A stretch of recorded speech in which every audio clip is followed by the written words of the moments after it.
دوسرا کہ ٹرپل طلاق کے بارے میں بتائیے. میرا ایسا ماننا ہے کہ اسلام دھرم کو بدنام کرنے کے لیے کچھ ہندو سنگھٹنوں نے ٹرپل طلاق کو بہو پرچارت کیا اور بدنام کر دیا.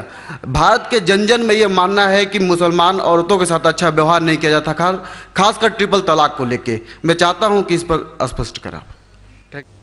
آپ کا دوسرا سوال، تو 3 طلاق کا کہہ رہے تھے کہ میڈیا کافی 3 طلاق اچھال رہی ہے، اور اس کا کیا جواب ہے؟ افسوس کی بات ہے کہ معاشرے میں، مسلمان کے معاشرے میں 3 قسم کی طلاق ہے. مسلمان کے معاشرے میں، سوسائٹی میں، ایک طلاق بدعت، طلاق طلاق طلاق ایک ساتھ میں کو ہو جاتی ہے. ایک طلاق حسن، جو طلاق دو، 1 ماہ رکو حیض کے لیے، پھر طلاق دو، پھر رکو، پھر تیسرا طلاق دو. اور تیسرا طلاق کے احسن، جو بالکل صحیح طریقہ ہے، جو قرآن شریف کے ہے، طلاق دو اور 3 ماہ رکو. قرآن کی آیت ہے سورہ بقرہ میں، سورہ نمبر 2 آیت نمبر 228 میں لکھا ہوا ہے کہ جب بھی آپ طلاق دیں گے تو 3 ماہ یا 3 حیض کی عدت ہے. تو طلاق پورے مکمل ہونے کے لیے 3 حیض یا 3 ماہ، 3 menstrual سائیکل اور 3 monthly courses مسٹ ہے، کمپلسری ہے. افسوس کی بات ہے کہ یہ جو اختلاف امت میں ہے اس کی ایک وجہ ہے. ایک صحیح حدیث ابن عباس رضی اللہ عنہ وہ فرماتے ہیں کہ محمد صلی اللہ علیہ وسلم کے دور میں 3 طلاق ایک ہی مانی جاتی تھی. حضرت ابو بکر کے دور میں 3 طلاق ایک ہی مانی جاتی تھی. حضرت عمر کے پہلے 2 سال کے دور میں 3 طلاق ایک ہی مانی جاتی تھی. لیکن اس کے بعد حضرت عمر رضی اللہ عنہ اس سچویشن کو دیکھ کے وہ کہتے اگر کوئی شخص 3 دے دیا تو 3 ہو جاتی ہے. اس حدیث کی وجہ سے جو اختلاف امت میں ہے، اور کئی علماء میں اختلاف ہے، لیکن علماء میں اختلاف ہے، رہیں گا ایک منچ پہ آئیں گے کہ اللہ عالم. لیکن اگر آپ قرآن کی روشنی میں پڑھتے ہیں، قرآن میں طلاق کا ذکر کیا گیا ہے سورہ بقرہ میں، سورہ نمبر 2 آیت نمبر 228 سے لے کے 240 تک، اور سورہ طلاق میں سورہ نمبر 65 آیت نمبر 1 سے 7. جو قرآن مجید میں طلاق کا ذکر ہے اس کے اندر یہ ہے کہ کبھی کوئی ڈفرینس آف اوپینین، کوئی جھگڑا ہو جاتا ہے شوہر اور بیوی میں، تو پہلا شوہر بیوی بیٹھ کے بات کرے. ایسا نہیں کہ بیوی نے نمک زیادہ ڈال دیا اور طلاق طلاق طلاق کہہ دیا اور طلاق ہو گیا. اگر بیوی میں نمک زیادہ ڈالا، بولے آپ کو نمک کم چاہیے، معاملہ سلجھ جائے گا، بیٹھ کے بات کرو. پھر بھی بات نہ بنے تو اللہ تعالیٰ فرماتا ہے سورہ نساء میں، سورہ نمبر 4 آیت نمبر 35 میں کہ آپ کے درمیان ایک حکم رکھو، ایک آربیٹر بیوی کی طرف سے، ایک آربیٹر شوہر کی طرف سے. مطلب آربیٹر، حکم کہتے ہیں آربیٹر کو، حکم رکھو بیوی کی طرف سے اور شوہر کی طرف سے، اور معاملہ کو سلجھا لو. پھر بھی اگر بات نہیں مانے تو آپ پھر طلاق دے سکتے ہیں. تو طلاق دیتے ہیں تو کئی اس کے کرائٹیریاز ہے کہ حیض کے وقت طلاق مت دو، جب آپ غصے میں طلاق مت دو، شراب کی حالت میں طلاق مت دو.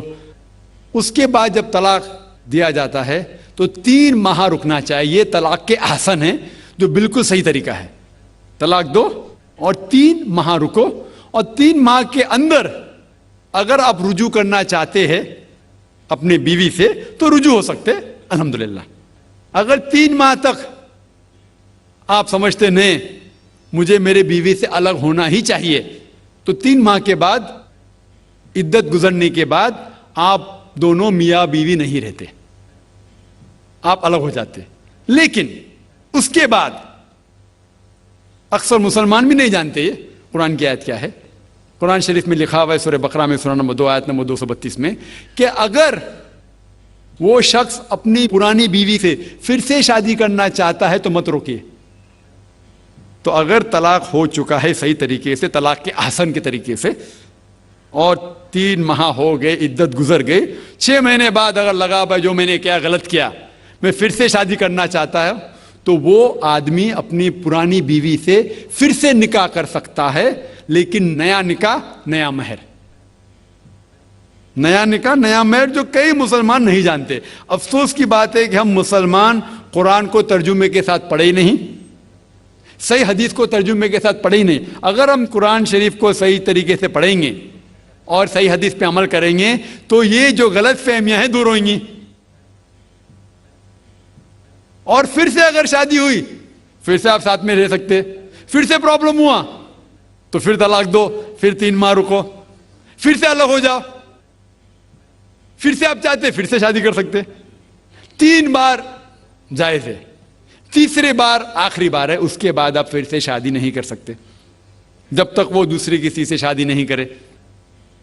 لیکن میں نے اپنی زندگی میں ایک بھی شخص میرے زندگی میں نہیں آیا جو طلاق کے حسن کیا, صحیح طریقے سے طلاق دیا, علیحدہ ہو گئے, پھر نکاح ہو گیا, پھر علیحدہ ہو گئے, پھر نکاح ہوا, پھر علیحدہ. میں نے کوئی بھی شخص میرے زندگی میں پورے دنیا میں ایسا شخص کے بارے میں سنا ہی نہیں جو صحیح طریقے سے کیا اور بچھڑ گیا, پھر سے شادی کی, پھر سے بچھڑ گیا, پھر سے نکاح کے, پھر بچھڑ گیا, پھر شادی کرنا چاہتا ہے.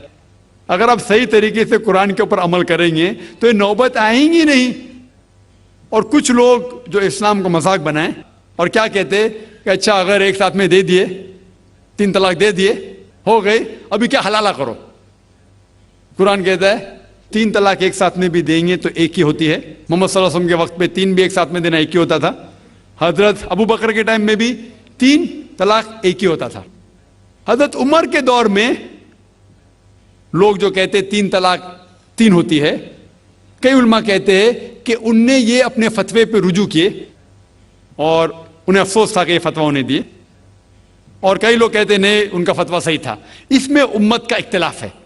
لیکن اگر قرآن کی روشنی میں دیکھیں گے تو 3 طلاق ایک ساتھ میں بھی دیں گے تو ایک ہی ہوتی ہے. حضرت عمر کے دور میں رضی اللہ عنہ انہوں نے کہا تھا کہ ہم اسے کہہ نہیں سکتے کیا وہ غلط ہے.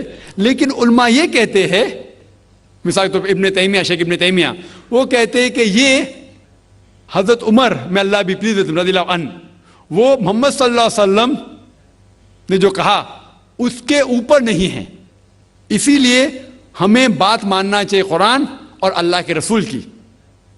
اس کے اندر حضرت عمر میں اللہ بھی پلیز رضی اللہ عنہ انہوں نے رجوع کیا, اسی لیے وہ کہتے کہ 3 طلاق بھی ہوئیں گی تو ایک ہی ہوتی ہے, 3 نہیں ہوتی.